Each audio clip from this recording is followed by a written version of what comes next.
Hello again, my pipsqueak Picassos. Are you ready to create a masterpiece? I said, are you ready to create a masterpiece? All right then, here we go. Because when I call you my pipsqueak Picassos, I'm comparing you to Pablo Picasso. He was the greatest, the most important artist of the last 100 years. He did every kind of style that you can think of. He did drawings, he did paintings, he did statues, he did ceramics, he did printmaking and collages. He also is known for a lot of different styles, which is very unusual for an artist. Usually, when you look at an artist, all of his artwork tends to look very similar in style. Not with Picasso. He did realistic, he did cubism, he did abstract, he did surreal, just about every kind of style that you can think of. And he was considered very great at everything that he did. When you look at some of his work, it looks very bizarre and quite unrealistic. It might even tempt you to think, well, this guy couldn't draw at all. But the truth is, he could draw extremely realistically when he wanted to. This is an example of the first painting he ever did when he was 14 years old.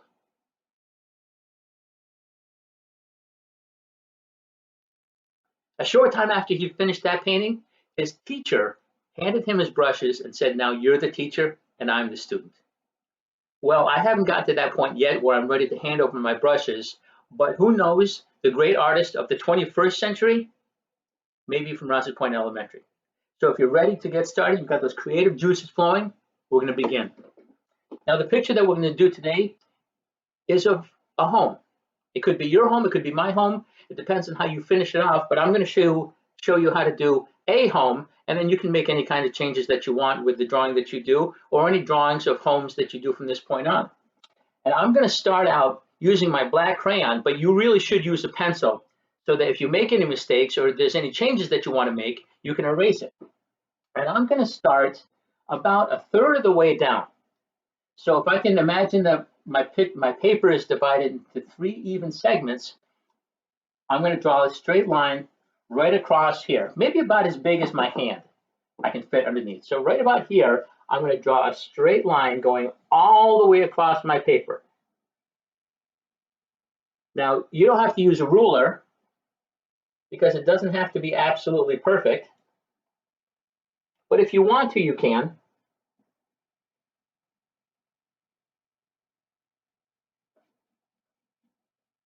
And if I happen to be going a little bit too fast,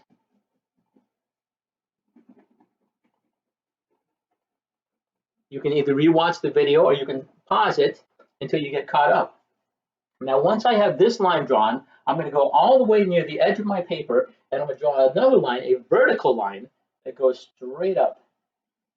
And how far up is going to go? It's going to go up about another third of the way. So from here to the top, I'm going to go up about halfway. Here's the line. Here's the top of my paper. I'm going to go up about halfway. I'm going to make another vertical line over here, but not all the way near the edge. I'm going to come back a little ways so that I have room to draw a tree over here.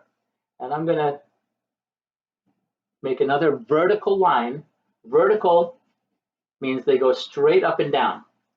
Horizontal lines go straight across. And most of the lines that we make today are going to be either horizontal or vertical. I'm going to connect my 2 vertical lines with a horizontal line.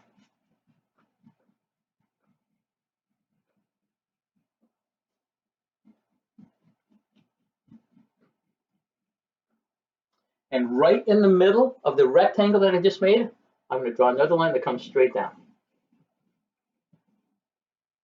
Well, right now we've got 3 rectangles. We've got 1, 2, 3 rectangles, and we're going to put a triangle on top. So I'm going to come to the middle of my box, and I'm going to go straight up. I'm going to put a dot right here. I don't need to draw a line. I'm just going to pretend or imagine that there's a line that goes straight up. I'll put a dot right there. And I put a triangle right up here. And when I do that, you can see how it's starting to look like a house. I'm going to come about halfway down. Tell me when I get halfway. Right about there. And I'm going to come straight across with another horizontal line. And when I get about even with this line, I'm going to stop and then I'm going to draw a line that comes almost straight down, but it's got a little bit of a slant to it. Now, if yours comes straight down, that's fine. Now I've got my pointy roof, I've got my house, I've got my garage, and I've got a roof over my house and my garage. Right in the middle of the house, I'm going to draw another rectangle.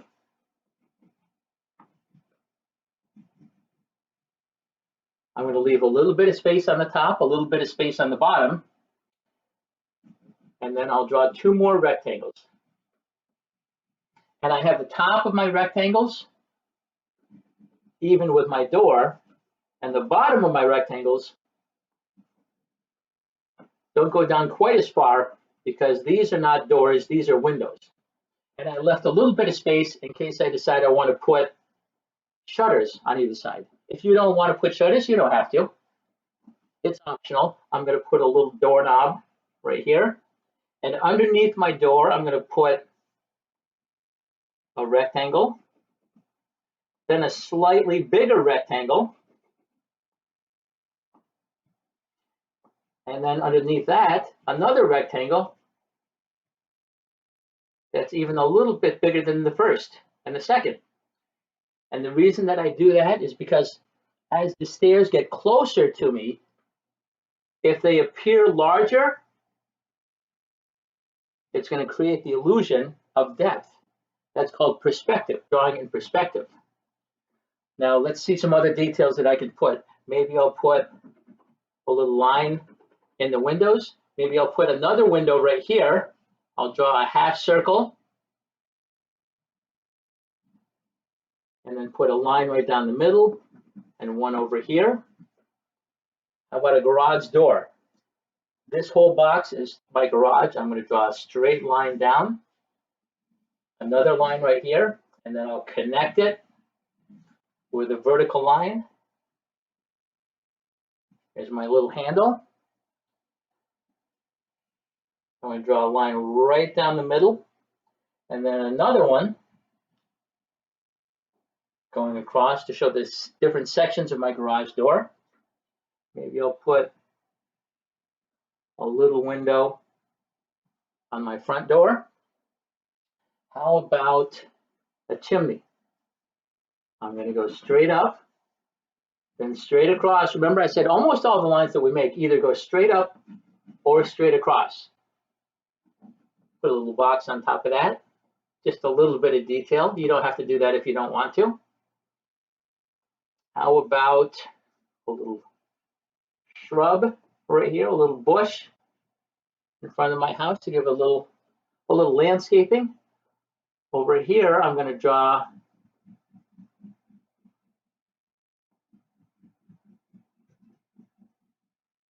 can you guess what that is?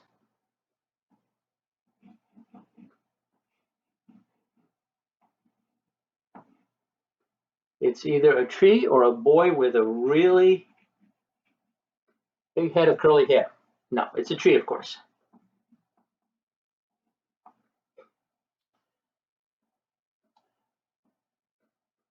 Maybe right over here, I'll draw parts of a picket fence and another tree that's way off behind the house. And my house is just about finished. Maybe I'll put some more trees over here. I'll have my sidewalk getting a little bit bigger as it gets closer to me. And then if we have time, I'm going to draw a little family to go with this. If you don't want to, you don't have to. But let's see, I'm going to keep it simple. I'm going to draw, there's a circle and another one. Now your family may look different than this. Maybe there's just mom and dad. Maybe you want to, maybe you have different family members. Maybe you have a brother or sister, maybe you don't. So I'm just drawing a family. It doesn't have to be your family. There's a little neck and a neck there. I'm going to draw a line that goes from dad to mom. And then I'm going to keep it simple, like I said. Just a box for dad. Maybe a little bit more of a triangle for mom to make it look like she's wearing a dress. And again, I know that not all families have moms and dads.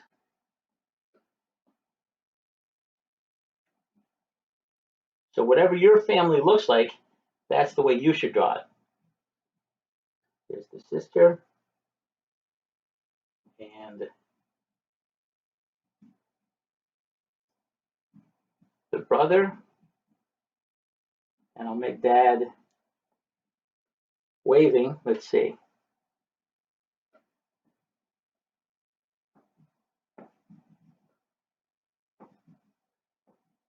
And little brother will be waving too. And like I said, we're going to keep things simple. And I'm going to wait until, here's the driveway. I'm going to wait until I add my color to finish up my family. But my drawing is just about finished, except for adding color. So why don't we do that now? Well, now my family home is all finished. I colored the house in the background. I put color in my family portrait here in front. You don't have to draw the family in front if you don't want to, or maybe you can just draw yourself or whoever it is that you want to draw. You should finish off your drawing in whichever way you think reflects your creative style, because that's what art is all about. I can't wait to see your drawings. I can't wait to see all of you. And until I do, stay creative, stay safe, stay cougar strong.